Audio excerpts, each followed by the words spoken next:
दोस्तों, हाईजैकिंग जैसे जुर्म में अव्वल तो किसी खातून का मुलव्विस होना ही हैरत की बात है, लेकिन किसी नौजवान लड़की का जहाज हाईजैक करना, फिर प्लास्टिक सर्जरी से अपनी शक्ल तब्दील करना और एक बार फिर हाईजैकिंग करना, ये यकीनन ऐसी हैरतनाक कहानी है जिस पर यकीन करना मुश्किल नजर आता है।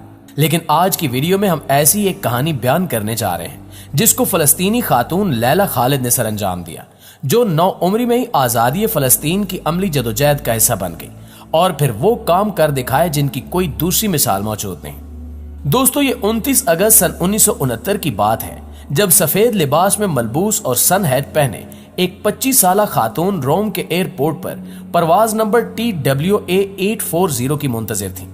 वो अंदर से बहुत घबराई हुई थी और हॉलीवुड अदाकारा RD हैब की तरह नजर आने वाली ये नौजवान खातून एयरपोर्ट सिक्योरिटी की आंखों में धूल झोंककर एक पिस्तौल और 2 दस्ती बम अपने साथ लाने में कामयाब हो गई थी।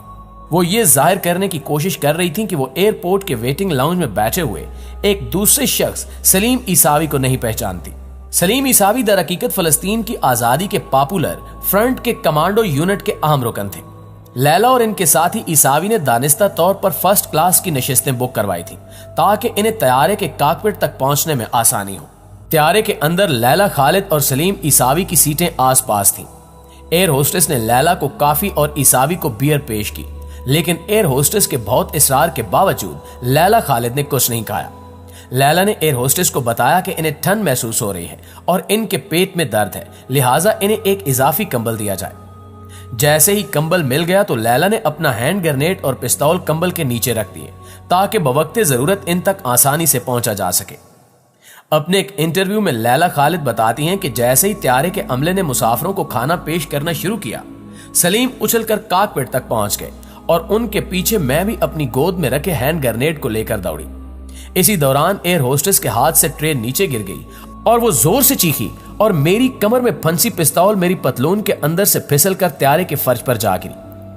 मैंने और ईसावी ने चीख कर कहा कि फर्स्ट क्लास में मौजूद तमाम मुसाफिर और अमले के अरकान को तैयारे की अकबी साइड पर मौजूद इकोनॉमी क्लास में चले जाएं। दोस्तों, वाज़ेह है कि इस हाईजैकिंग में लैला खालिद को पायलट और फिजाई ट्रैफिक कंट्रोल रूम से राब्ता करने का किरदार दिया गया था। इब्तिदा में लैला ने पायलट से तैयारे को इसराइल के लूद एयरपोर्ट पर ले जाने के लिए कहा, जिसे अब डेविड बेन गोरियन एयरपोर्ट कहते हैं। जैसे ही तैयारा इसराइली खित्ते में दाखिल हुआ, इसके साथ साथ इसराइली फौज के 3 महराज तैयारे परवाज करने लगे और जंगी तैयारों को देखकर मुसाफिरों में खौफ व हिरास फैल गया। उनका ख्याल था कि इसराइली फिजाइया इनके तैयारे को मार गिराएगी, लिहाजा लैला खालिद ने एयर ट्रैफिक कंट्रोल से राब्ता किया और कहा कि अब आप हमें फ्लाइट TWA 840 की बजाय PFLP यानी फ्री अरब फलस्तीन के नाम से पुकारेंगे। तैयारे के पायलट ने पहले लैला की हिदायत मानने से इनकार कर दिया, लेकिन जब लैला ने उसे अपना दस्ती बम दिखाया तो उन्होंने हिदायत पर अमल करना शुरू कर दिया। जब जहाज लूद एयरपोर्ट के ऊपर से गुजरा तो नीचे सैकड़ों इसराइली फौजी और टैंक हाईजैकरों से निपटने के लिए तैयार खड़े थे। तब लैला खालिद ने पायलट को तैयारा दमिश्क ले जाने का हुक्म दिया। रास्ते में उन्होंने पायलट से कहा कि वो मुझे मेरी जाए पैदाइश हैफा के ऊपर से ले जाए। लैला खालिद ने अपनी आप बीती में लिखा कि जब मैंने फलस्तीन को ऊपर से देखा तो 1 मिनट के लिए मैं ये भूल गई कि मैं किसी मुहिम का हिस्सा हूं। मेरे दिल में ये हुक उठी कि मैं अपनी दादी, अपनी फूफियों और वहां मौजूद हर फर्द को पुकार कर कहूं कि हम वापस आ रहे हैं। दमिश्क एयरपोर्ट पर लैंडिंग के बाद सलीम ईसावी ने तैयारे के कॉकपिट में धमाका खेज मवाद डाल दिया और उसे उड़ा दिया, क्योंकि उनके बकौल फलस्तीनी अवाम की जानिब दुनिया की तवज्जो रागिब करने का यह सबसे मौसर तरीका था। दोस्तों, इस वाक़े के बाद लैला खालिद ने अपनी नाक, रुखसारों, आंखों और मुंह की 6 जगह से प्लास्टिक सर्जरी करवाई ताकि इनकी शक्ल सूरत बदली जा सके और वो दूसरी हाईजैकिंग के लिए तैयार हो सके।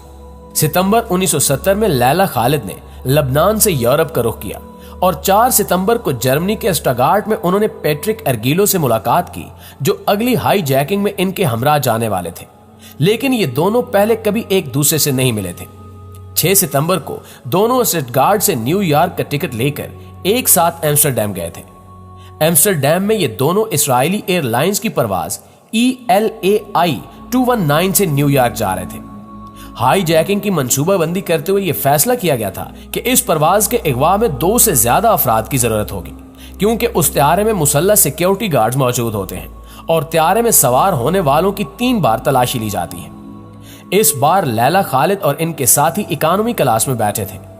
लैला खालिद ने एक इंटरव्यू में बात करते हुए कहा कि आर्ग्यूलो को पता था कि उसे क्या करना है और मैं जानती थी कि मैंने क्या करना है और हमारे पास अपने हथियार थे।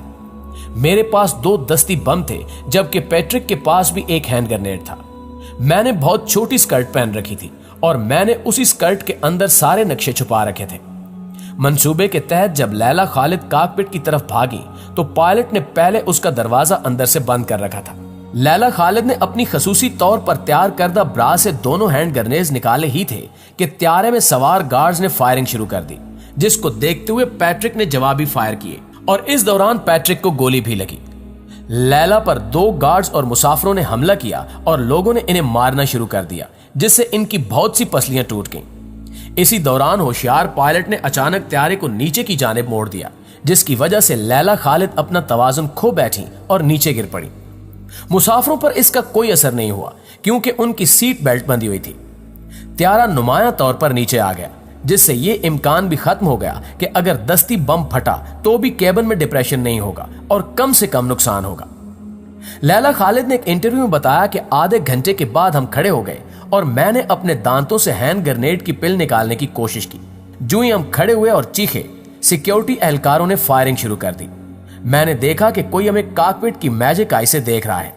मैंने उनको मुतनब्बे किया कि मैं 3 तक गिनूंगी, अगर तब तक कॉकपिट का दरवाजा न खोला गया तो मैं जहाज को उड़ा दूंगी, लेकिन मैं त्यारा उड़ाना नहीं चाहती थी। उसने दरवाजा नहीं खोला और कुछ लम्हों बाद किसी ने मेरे सर पर पीछे से वार किया और मैं बेहोश हो गई, जिसके बाद मुझे कोई होश नहीं रहा और बदकिस्मती से हम उस मिशन में नाकाम हो गए।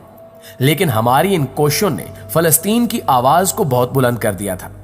दोस्तों, उस त्यारे को बर्तानिया के एक एयरपोर्ट पर उतार लिया गया और लैला के साथी को गोली मारकर हलाक कर दिया गया, जबकि लैला को गिरफ्तार कर लिया गया। वो 28 दिन तक कैद में रही, जिसके बाद साबिक बरतानवी वज़ीर-ए-आज़म एडोन हीथ ने फलस्तीन लिबरेशन फ्रंट के साथ कैदियों का तबादला करते हुए इनकी रिहाई का हुक्म जारी कर दिया। लैला खालिद की कहानी कई दहाइयों बाद एक बार फिर बरतानवी मीडिया में गर्दिश कर रही है।